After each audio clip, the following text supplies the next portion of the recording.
ഋഷിക മനോജ്, ഈ തെരഞ്ഞെടുപ്പിൽ ഇന്നിപ്പോൾ നാമനിർദ്ദേശം സമർപ്പിക്കുന്നു, അത് പൂർത്തിയാകുന്നു, ആ പ്രക്രിയ പൂർത്തിയാകുന്നു, തെരഞ്ഞെടുപ്പ് രംഗം വളരെ ചൂടുപിടിക്കുകയാണ്.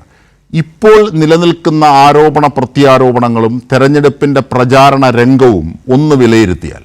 കേൾക്കുമ്പോൾ തന്നെ നമുക്ക് ആദ്യം തോന്നുക, ഒരു ഇലക്ഷൻ കമ്മീഷൻ ഒരു സ്വതന്ത്ര ഭരണഘടനാ സ്ഥാപനമാണ്.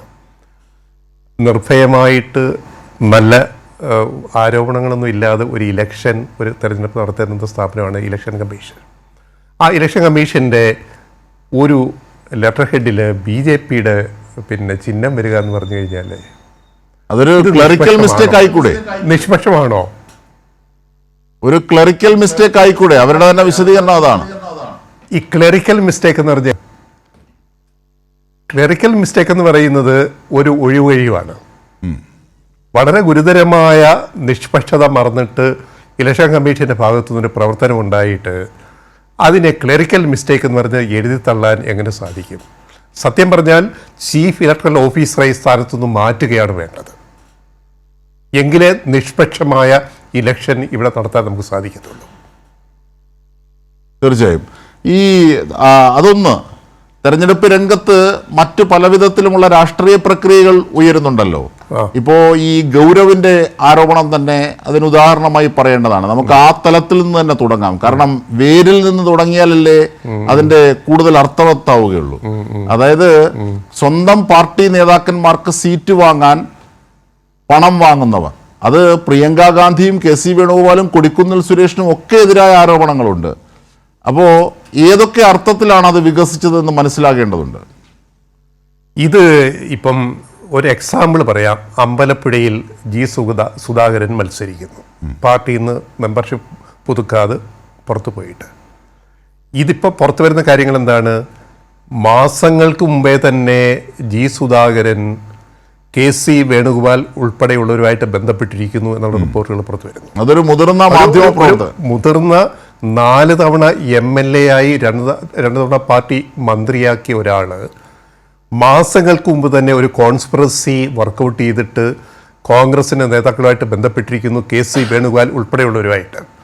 എന്നിട്ട് ഇപ്പം ഞാനെന്ന് പറഞ്ഞില്ലേ രാമനാരായണ എന്ന് പറഞ്ഞിട്ട് എന്നെ മുഖ്യമന്ത്രി ചെറ്റത്തരം കാണിച്ചു എന്ന് പറഞ്ഞിട്ട് അതിനെ ലഘൂകരിക്കാൻ ശ്രമിക്കുന്നതും, അതിനെ മാധ്യമങ്ങൾ, ചില മുഖ്യധാര മാധ്യമങ്ങൾ, വലതുപക്ഷ മാധ്യമങ്ങൾ അത് ഏറ്റെടുക്കുന്നതും, അതിനകത്ത് രാഷ്ട്രീയം എന്താ നമ്മൾ തിരിച്ചറിയണം. തീർച്ചയായും അതിൻ്റെ രാഷ്ട്രീയം തിരിച്ചറിയണം.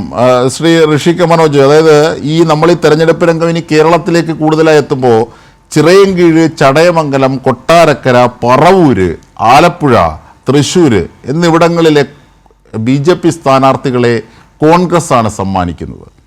ഇതേ കോൺഗ്രസിനെ സംബന്ധിച്ച് കഴിഞ്ഞ ദിവസം നുസൂർ എന്ന കോൺഗ്രസ് വിട്ട് പുറത്തു വന്ന ആദ്യം അദ്ദേഹം പറയുകയാണ്, അദ്ദേഹം ഉപാധ്യക്ഷൻ, യൂത്ത് കോൺഗ്രസിലെ ഉപാധ്യക്ഷനൊക്കെ ആയിരുന്ന ആളാണ്.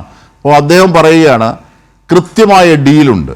എണ്ണി ആ മണ്ഡലങ്ങളെക്കുറിച്ച് പറഞ്ഞു. കോൺഗ്രസ് BJPയുമായി ഡീലുണ്ടാക്കിയത്. അങ്ങനെ ഒരു കോൺഗ്രസ് നേതാവ് പറഞ്ഞു എന്നതിൻ്റെ ജാള്യത മറയ്ക്കാൻ പെട്ടെന്ന് ഒരു ഡീൽ ആരോപണവുമായി, മറ്റൊരു നുണബോംബുമായി പ്രതിപക്ഷ നേതാവ് വന്നതും KC വേണുഗോപാൽ അടക്കമുള്ളവർ അത് തുടരുന്നതുമൊക്കെ നമ്മൾ കണ്ടതാണ്. യഥാർത്ഥത്തിൽ അതിനെ ചില മാധ്യമങ്ങൾ അതിന് വലിയ സ്പേസ് കൊടുക്കാനൊക്കെ ശ്രമിച്ചു. പക്ഷേ അത് പൊളിഞ്ഞു വീഴുന്ന കാഴ്ചയും നമ്മൾ കാണുന്നു. ഇങ്ങനെ ഒരു ഘട്ടത്തിൽ ഡീലിനെ കുറിച്ച് നുസൂർ പറഞ്ഞ വാക്കുകൾ, കഴിഞ്ഞ ദിവസം നുസൂർ പറഞ്ഞ വാക്കുകൾ നമുക്കൊന്ന് കേൾക്കാം.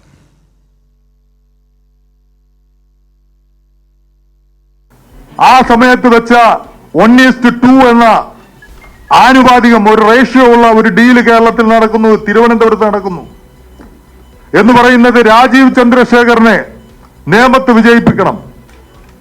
പകരം അവർ വിജയിപ്പിക്കുമെന്ന് പറയുന്ന മണ്ഡലങ്ങൾ, ഒന്ന്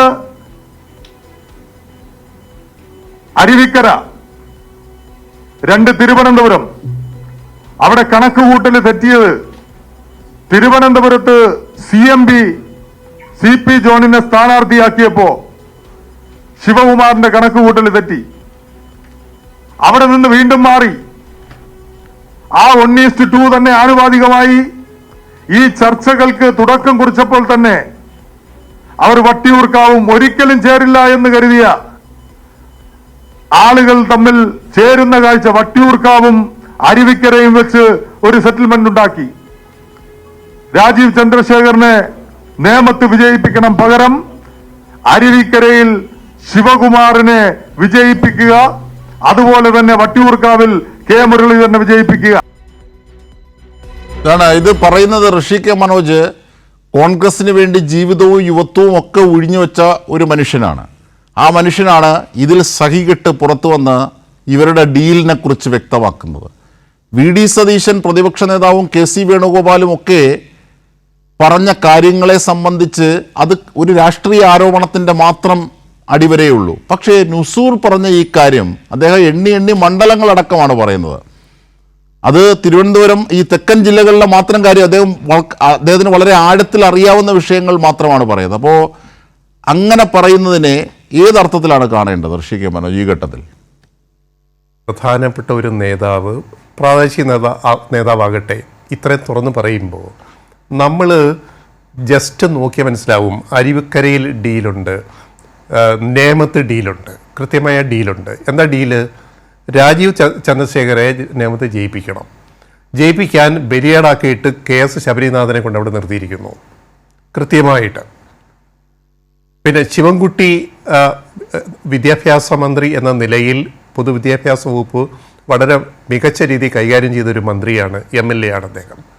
അപ്പോൾ അവിടെ രാജീവ് ചന്ദ്രശേഖർ ജയിക്കണമെങ്കിൽ നേമത്ത് BJPക്ക് കോൺഗ്രസിന് സപ്പോർട്ട് വേണം. അപ്പോൾ ഇതിനകത്ത് സംഭവിക്കുന്നത് ശബരിനാഥനെ ബലിയാടാക്കും. പിന്നെ ശിവകുമാറിൻ്റെ കാര്യം, VS ശിവകുമാർ കഴിഞ്ഞ UDF ഗവൺമെൻറ്റിൽ, ഉമ്മൻചാണ്ടി സർക്കാരിൽ ഏറ്റവും അഴിമതി ആരോപണം നേരിട്ട മന്ത്രിയാണ്.